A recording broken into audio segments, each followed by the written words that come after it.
Hey everyone, I'm Katie Daryl, and I'm a CGO. Always saying guitars are playing a part of who we are. Got a cool job, but there's so much more to the chairmen and women of the pedal board. You're a CGO, Chief Guitar Officer. The show where success meets guitar.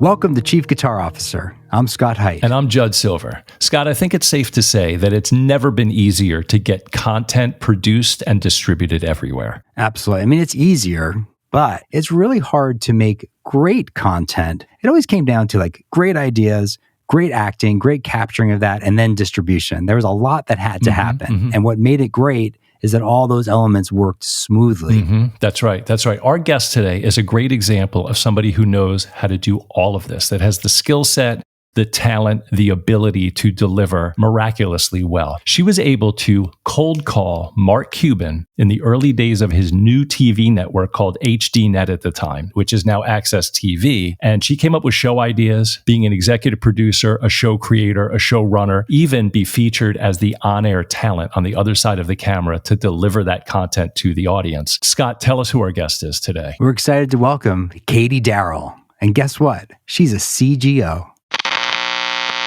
Telly Award-winning TV show creator and visionary, development and production executive, the ultimate personality of on-air personalities, CGO Katie Daryl. Welcome to Chief Guitar Officer. Hello, thank you for having me, you guys. It's great to have you. It's great to have you. Katie, what is a day in the life of Katie Daryl? I don't want to brag, but today's actually a really good day.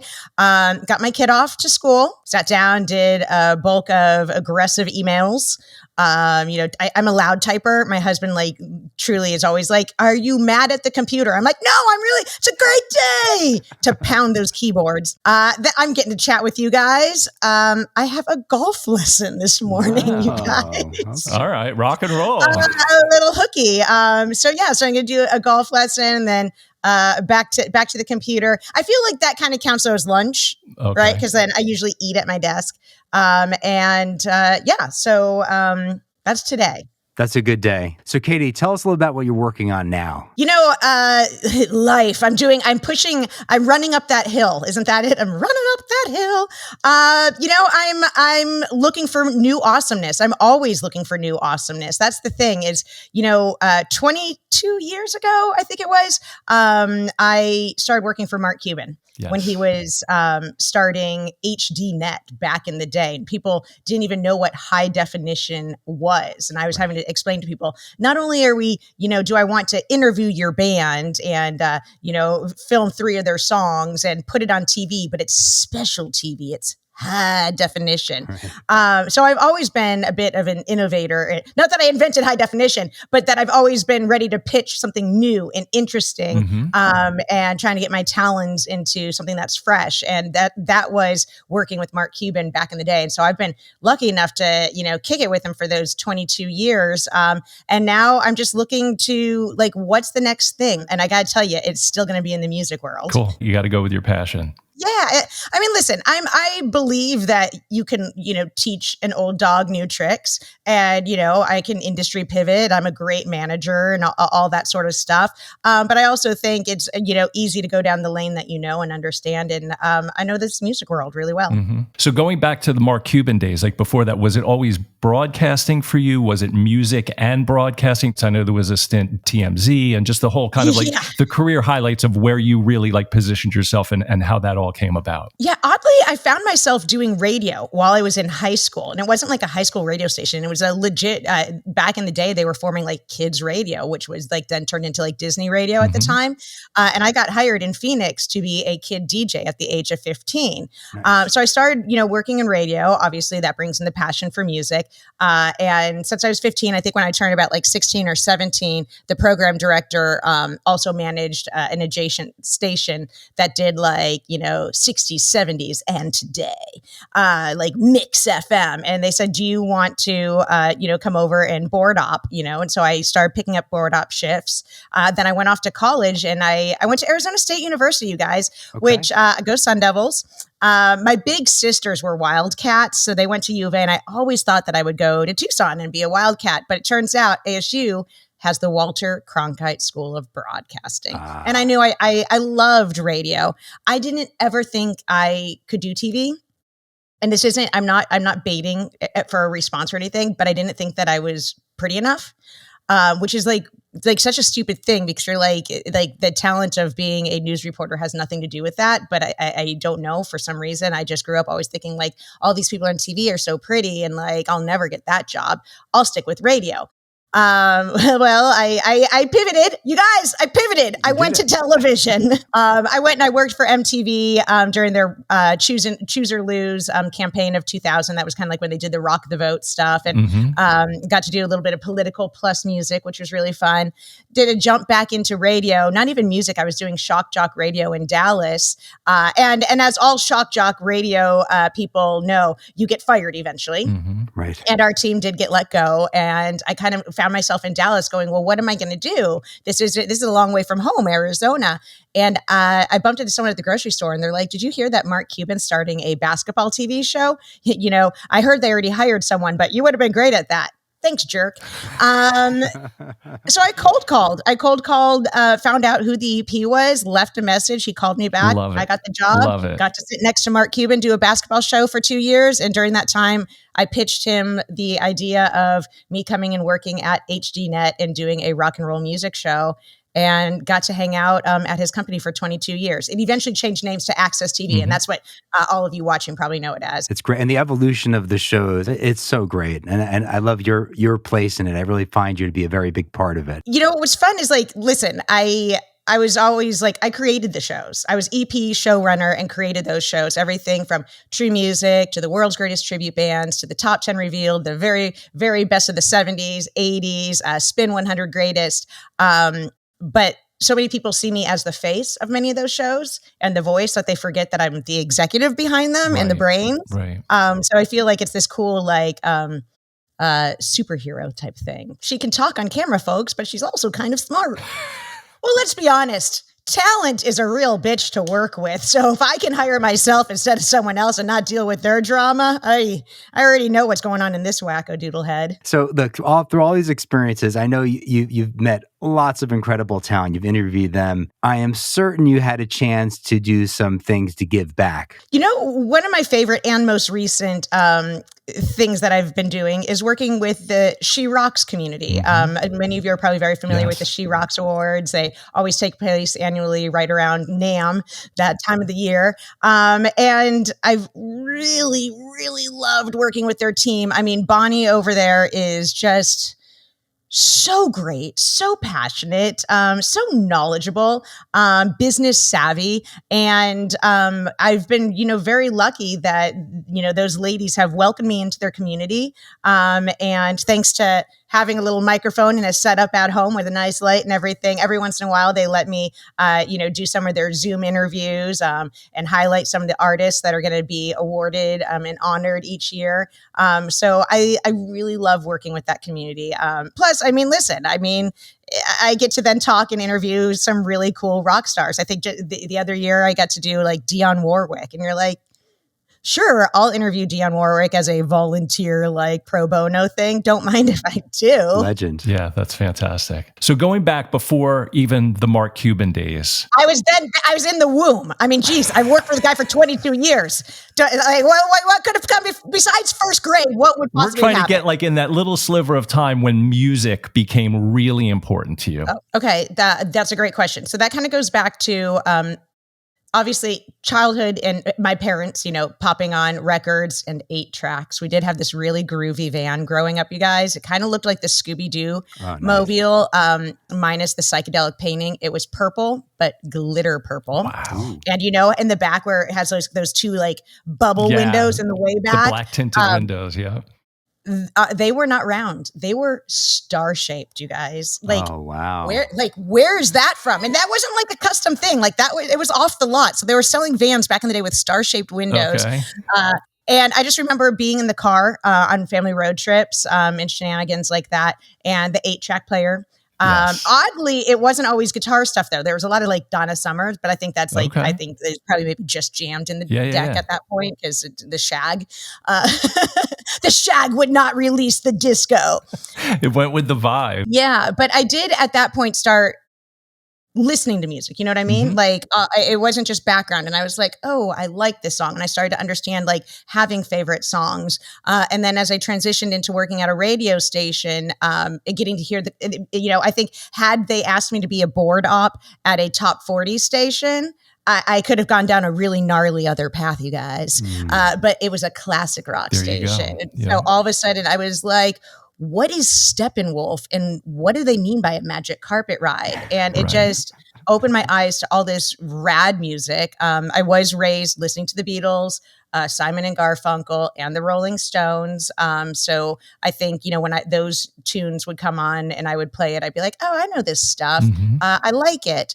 So I think that was kind of my gateway was the radio station. But then when pitching Mark Cuban, the idea of like, I'll do a music show. I mean, obviously I knew it was a music entertainment network, so it needed to be a music pitch. But I mean, I was a 20-something-year-old gal. What's better than going backstage and meeting rock stars? Hey, dude, I've got an idea. Will you pay me to go hang out with Tommy Lee?